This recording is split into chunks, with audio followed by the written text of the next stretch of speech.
Welcome back. And if you don't know who I am, my name is Cory Hines, a backup guard for the Memphis Grizzlies. And after my rookie season, I'm back and better than ever, getting ready to start my second season in the NBA. The offseason started with the draft, and the Memphis Grizzlies, my team, drafted a guy out of USC with the 20th pick in the draft. And I found out he was Gilbert Arenas' son. Turns out he had an amazing freshman season at USC and declared for the draft. But with him around, this makes my future with the Grizzlies uncertain, as we already have numerous guards. Later on in the offseason, we lost Jaren Jackson Jr. After getting swept by the Lakers last season in the Western Conference semifinals, he was unhappy with the team and signed a contract with the Portland Trail Blazers in free agency. I can't say I blame him, cause Portland is now looking like a dangerous team in the West. They didn't stop at Jaren Jack. They went on to get Kobe White, Keegan Murray, and Kristaps Porzingis in the offseason. Not to mention their draft picks in Caleb Wilson and RJ Lewis. The Bulls, after losing Kobe White, they needed a point guard, so they got Austin Reeves. After the horrible season the Pacers had last season, Pascal Siakam wanted out, so New York reached out to him and he answered the call. The Timberwolves were getting impatient, so they brought in Cam Thomas to get Anthony Edwards some help. Milwaukee hasn't been to the chip in 5 years, so they traded for guard Dillon Brooks and drafted guard Caden Boozer, one out of the two sons of former NBA player Carlos Boozer. DeAndre Ayton, Jalen Duren, Duncan Robinson, and Gary Trent Jr.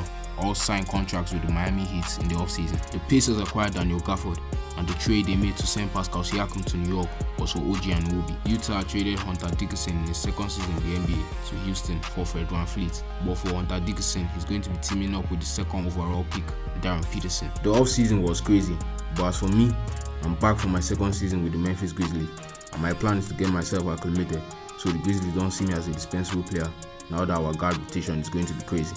And our opening night game is against a familiar foe, the Los Angeles Lakers. The 2026-2027 NBA season is underway, and last time we were here, we got swept by the same team we played tonight.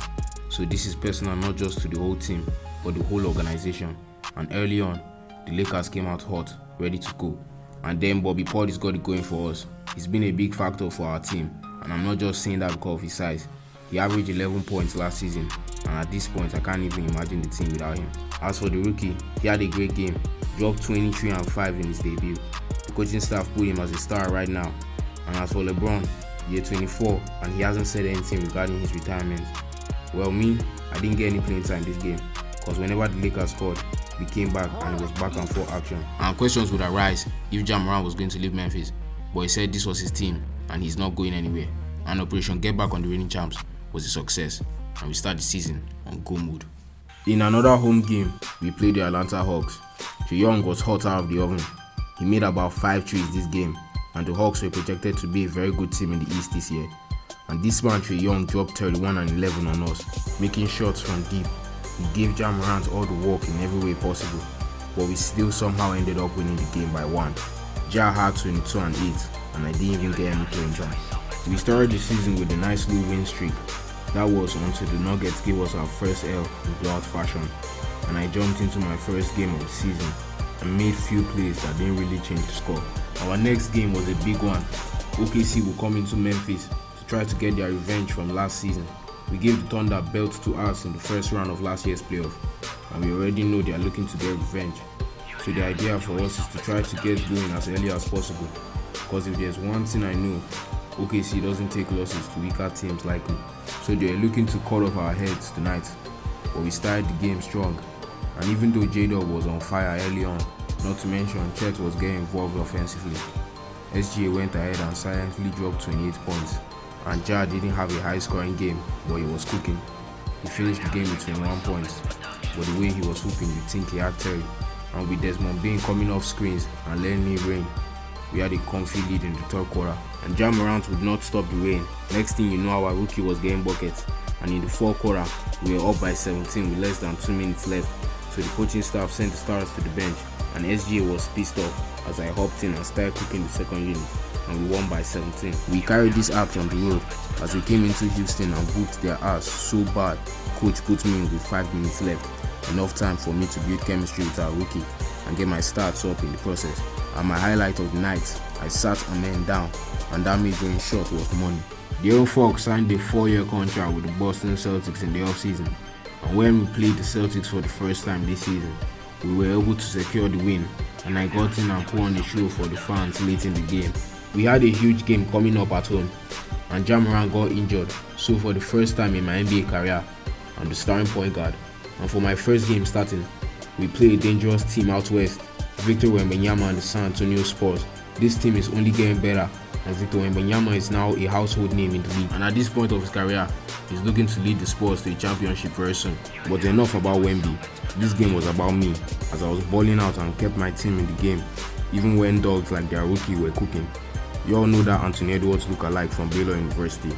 Yeah, he had a great game tonight, but no one was a bigger problem than me this game. Because in my first game starting, I put up 28 points and 4 assists. Impressive numbers if you ask me, especially from someone who hardly gets any real playing time. Wemby had 18, 5 and 3 blocks. Not too great, but not bad stats too. But on this play, Wemby blocked my shot, and the Spurs were showing a lot of backbone in the fourth quarter. But that didn't stop me from orchestrating the offense, as I found Zach Edey for this dunk to give us a 2-point lead. And after the Spurs scored, I tied the game at 83 apiece. Desmond Bane would then give us the lead with this 3 in the clutch, and then I would cap off the game with this dunk with the final score 88-83, winning my first Player of the Game award. And after starting the season barely getting any playing time, without Morant, I balled out and led my team to the win against the Spurs, and that game would lead us to New Orleans. But I'm not a starter for this game. The coaching staff decided that Clay Jr. and Elijah would be our starters in the backcourt, and Desmond Bane would play the 3 in the front court alongside Bobby Portis and Gigi Jackson. And this is a really good New Orleans team we're going against, and right now we are 7-5, looking good early in the season.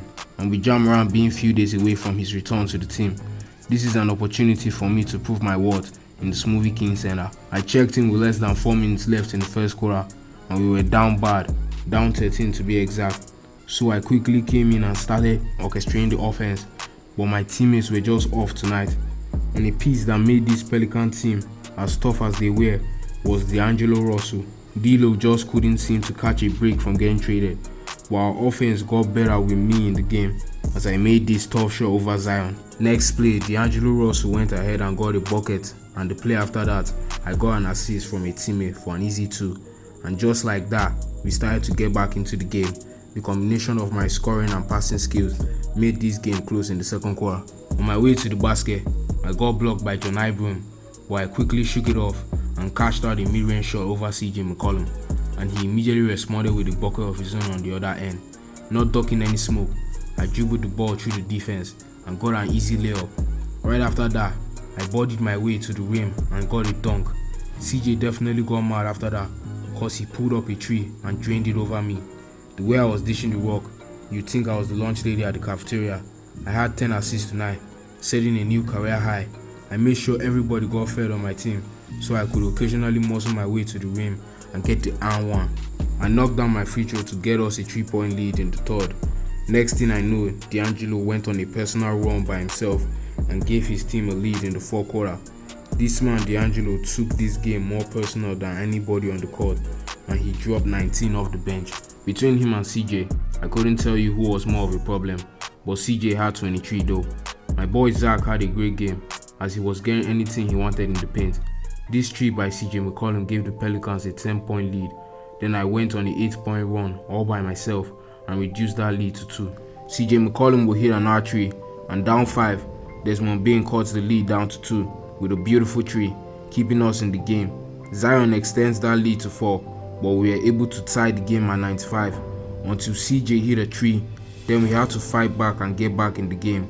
With less than 2 minutes, we got up by 1 thanks to Desmond Bane, but Zion takes the lead back for his team, and at this point, I was out of the game, so it was up to my teammates to get the win. About 30 seconds to the end of the game, Jordan Hawkins knocks down a 3, and the Pelicans are up 2. Unfortunately for us, Walter Clay Jr. missed a shot, so we had to foul. And just when it seemed like there wasn't any hope, Desmond Bane rattled up 5 points, tying the game at 110 apiece. Then DeJounte Murray was left wide open and knocks down a 2 with 1.8 left, so we had to throw up a shot, and the Pelicans end up winning the game. After putting up 39, 5 and 10 for the Grizzlies against the Pelicans, we lost the game by 2 points, and I had to watch from the bench If only I was in the game for long, but luckily for us, Morant will be making his return to the team against Portland. With a record of 7-6, we are facing the Portland Trail Blazers at home. Morant is back from injury, making the team 100%, and Portland is now a dangerous team in the West with the pieces they added in the offseason, including a former teammate of ours in Jaren Jackson Jr., who we'll all miss dearly. But aside from Jaren coming back to Memphis, Morant has missed about a week of action and is looking to make up for lost time. Well, you all know I stepped up in a huge role for our team in Morant's absence, and it's getting me more playing time and giving me more confidence to manipulate the offense while coming off the bench. Well, we lost to Portland with the final score 104-108. The Washington Wizards are now an improved team, all thanks to their first overall pick, AJ Dibbansa, who is averaging about 15 points a game in his rookie year. But we end up losing this game at home, and because of how bad the score was, coach allowed me to get in the game, and I took full advantage of the opportunity. Coach tends to put me more often in home games, but for this game in Orlando, I had the privilege of getting about 12 minutes, and the relationship between me and Zach Edey is through the roof. But I had a lot of highlights tonight, including making a jump shot off an ankle breaker on Anthony Black, and after continuing to cook him, I had to end the night with a poster on his head. Ultimately, Orlando won the game by a lot, and Trey Johnson, who is having an amazing second season, put up 16 in the win. We went on a serious losing streak that even teams like the Charlotte Hornets were blowing us out, but it wasn't much of a surprise if I'm being honest.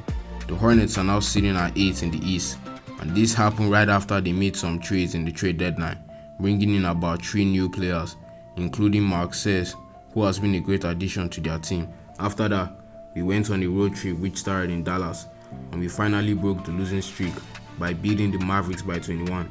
And because it was a blowout, I got a chance to get a poster on Jaden Hardy, and after that, I blocked his shot on an attempt for 2 points.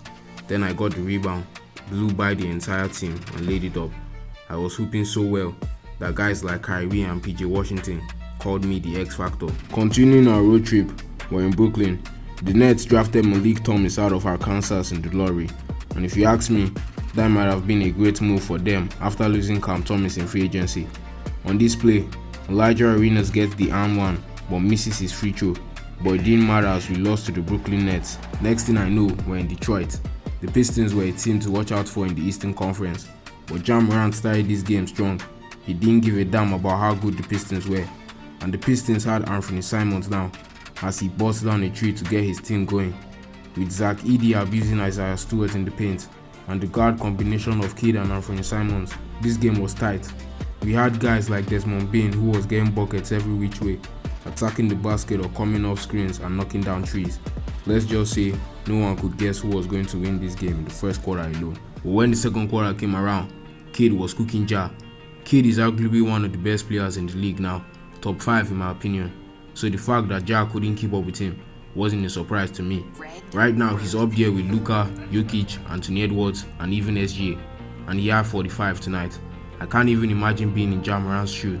But even though Kidd had 45, we won the game by 3, and when the game was coming to an end, Isaiah Stewart posterized Gigi Jackson, but Gigi Jackson got his revenge on the other end with a poster of his own, helping us secure the win. At this point of the season, we were 34-29, same record with the 5th seed in the East, the Charlotte Hornets. The Hornets might finally make the playoffs for the first time since 2016. LaMelo has been balling this season, averaging about 19 points and 7 assists, and between him, Brandon Miller and Malik Monk, who dropped 24 points and 5 assists against us, the Hornets might be even capable of making the Eastern Conference Finals this year, and they won this game by 9 points. The college basketball regular season has come to an end, and Tahad Pettiford is the NCAA Player of the Year, averaging 16 points and 8 assists. And with March Madness around the corner, the NBA regular season was also coming to an end, but in this game against Golden State, Stephen Curry and I had a duel, as I crossed him up and finished at the rim with a tough lay, and Curry wasn't going to let that slide, as he had me jumping and scored 2 points.